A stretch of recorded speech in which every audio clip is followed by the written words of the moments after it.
On March 3, 2025, a woman drove her Camry Hybrid into my shop with 212,000 miles on the odometer and a printed dealership estimate folded in her purse like a death certificate. The quote was $4,800. New hybrid battery pack, labor, disposal fee, taxes. The service advisor had told her the battery was at the end of its life, and that driving on it much longer could leave her stranded. She wasn't angry. She was resigned. She had already started looking at used cars online, because in her mind, a $4,800 repair on a 12-year-old Camry meant the car was finished. Today I'm going to tell you what I found inside that battery pack, why the car left my shop 3 days later for less than a fifth of that quote, and everything nobody tells you about Toyota hybrid batteries once you cross 200,000 miles. Because I have opened up more of these packs than I can count, and the story I see inside them almost never matches the story drivers are being told at the service counter. Let me start with the thing that should change how you think about this entire subject. Toyota hybrid batteries are not fragile. They are arguably the most over-engineered component in the entire vehicle. The nickel metal hydride packs Toyota has been installing since the late 90s are deliberately babied by the car's own software. Your hybrid battery is never charged to full. It is never drained to empty. The battery management system holds it inside a narrow middle band of its capacity, cycling gently in a zone where chemical stress is minimal.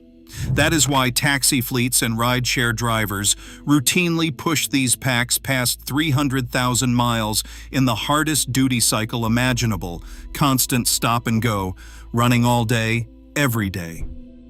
The battery you've been taught to fear is the same battery that survives a decade of taxi abuse in city traffic. So why does everyone at 200,000 miles get quoted for a full replacement? Here is the uncomfortable truth.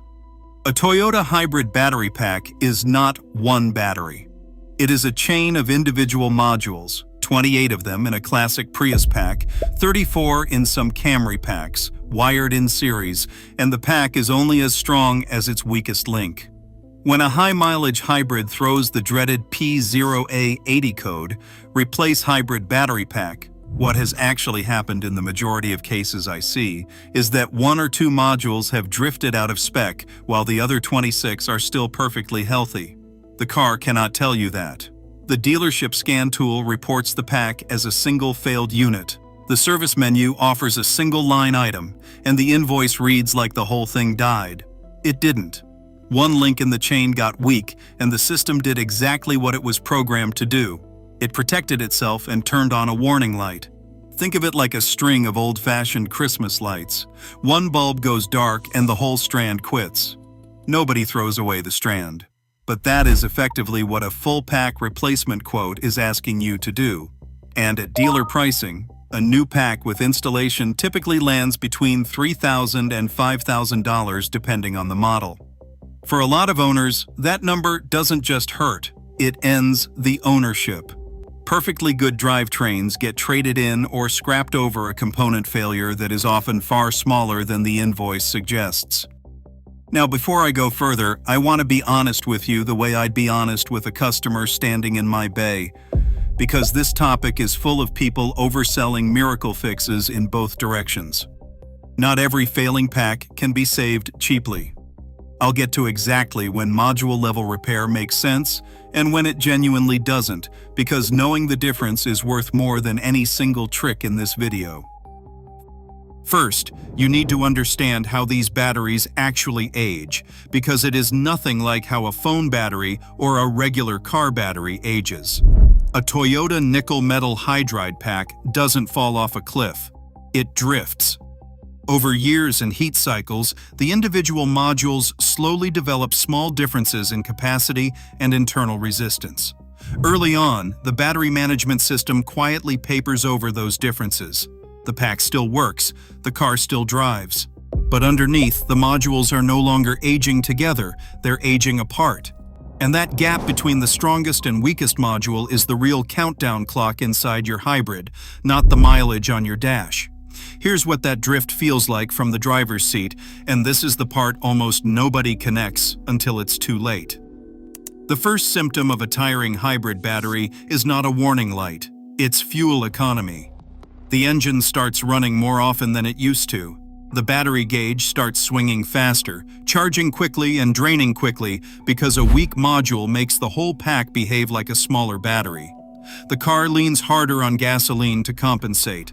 A Prius that used to return 50 miles per gallon quietly settles into 43, then 40. The owner blames winter fuel or tire pressure or age. What's actually happening is that the pack's usable capacity is shrinking, and the car is hiding it beautifully. Toyota's system is so good at compensating that most drivers feel nothing until the day the imbalance crosses a threshold, the code sets, and suddenly it's a $4,800 conversation. And this brings me to the single most important thing nobody tells you at 200,000 miles. The thing that determines whether your battery drifts gracefully or dies early. Heat. Heat is the #1 killer of these packs. Not miles, not age, not charge cycles. Heat. The failure statistics are not evenly distributed across the country.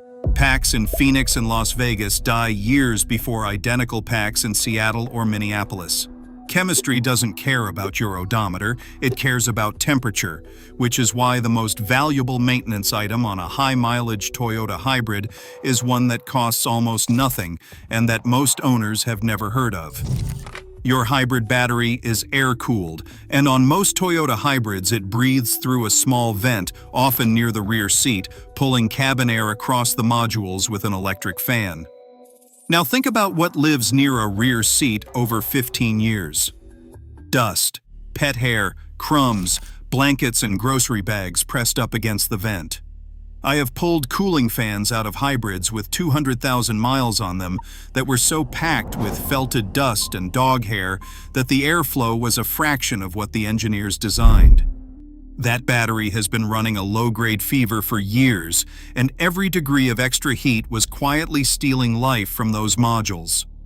Cleaning that fan and vent path is a simple job. On many models, it's under an hour of work.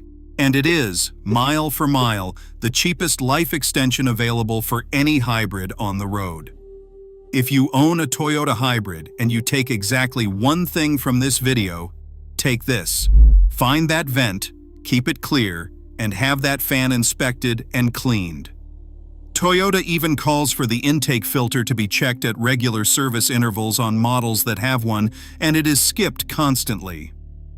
Now let's go back to that Camry with the $4,800 estimate, because this is where the money conversation gets real. When I pulled her pack and load tested the modules individually, 32 of them were within a healthy range of each other. 2 modules had collapsed, high internal resistance, capacity well below their siblings. 2. The dealership wasn't lying to her, by the way, and I want to be fair about this.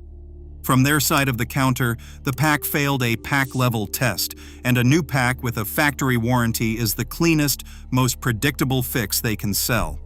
Dealers are structured to replace assemblies, not to disassemble a high-voltage battery and rebuild it module by module. A full pack swap protects them from comebacks. It just doesn't protect your wallet. So what are your real options at 200,000 miles when a pack starts to fail? There are essentially 3, and the price gap between them is enormous. At the top is the brand new dealer pack at $3,000 to $5,000 installed, and to be fair, it's the strongest long-term fix if you plan on keeping the car another decade. In the middle are remanufactured and refurbished packs from hybrid specialists, typically in the range of $1,500 to $3,000, built from tested and matched used modules, often with multi-year warranties. And at the bottom is module-level repair and reconditioning, replacing the failed modules and rebalancing the pack, which from independent hybrid shops can run from several $100s to around $1,500, depending on how many modules are involved. But here's the caveat I promised. And if you skip this part, you will get burned. Module replacement done carelessly is a trap. If a shop just drops one fresh module into a chain of tired ones without matching capacity and internal resistance, that pack will not stay balanced. The new module and the old modules charge and discharge at different rates. The imbalance that triggered the first failure comes right back. And 3 months later, there's a new weakest link and a new warning light. This is why some people online will tell you, module repair never works. It works, I've done it successfully many times, but only when the replacement modules are load tested and matched to the rest of the pack, and only when the whole pack is balanced afterward. It's also why age matters in this decision. If your pack has one outlier failure at 160,000 miles and the rest of the modules test strong, a matched module repair is a genuinely good fix. If your pack is 15 years old and the module voltages look like a mountain range, every module is near the end, and repairing 2 of them is paying to stand in front of a slow avalanche. At that point, a quality remanufactured pack or even the new dealer unit is the honest recommendation, and any shop that tells you otherwise is selling you a repeat visit. There's one more thing nobody tells you at 200,000 miles, and it might be the most counterintuitive fact in this entire video. On several Toyota hybrid generations, the hybrid battery isn't even the most likely hybrid system failure at high mileage. On the Prius from 2010 to 2015, for example, the inverter coolant pump fails far more often than the battery does.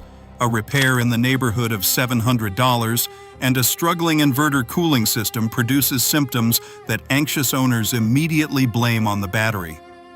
I have seen people start shopping for battery replacements over a problem that had nothing to do with the battery at all. Before anyone spends 4 figures on a pack, the whole high-voltage cooling side deserves a look, because in the hybrid world, heat problems and battery problems wear the same disguise. Let me also clear up the warranty question, because owners get this wrong constantly, and it costs them real money. On 2020 model year and newer Toyota hybrids, the hybrid battery is covered for 10 years or 150,000 miles in most states. Older models generally carried 8 years or 100,000 miles, longer in states that follow California's emissions warranty rules. I have personally seen a customer about to pay out of pocket for a pack that was still inside its coverage window because nobody at any point in the process checked. Before you approve any hybrid battery repair, anywhere, confirm your coverage first. It takes 5 minutes and it has saved my customers thousands. So here is where all of this lands. That Camry owner didn't buy a $4,800 battery. She paid for 2 matched modules, a full pack rebalance, and a cooling fan that came out looking like it had been upholstered in dog hair.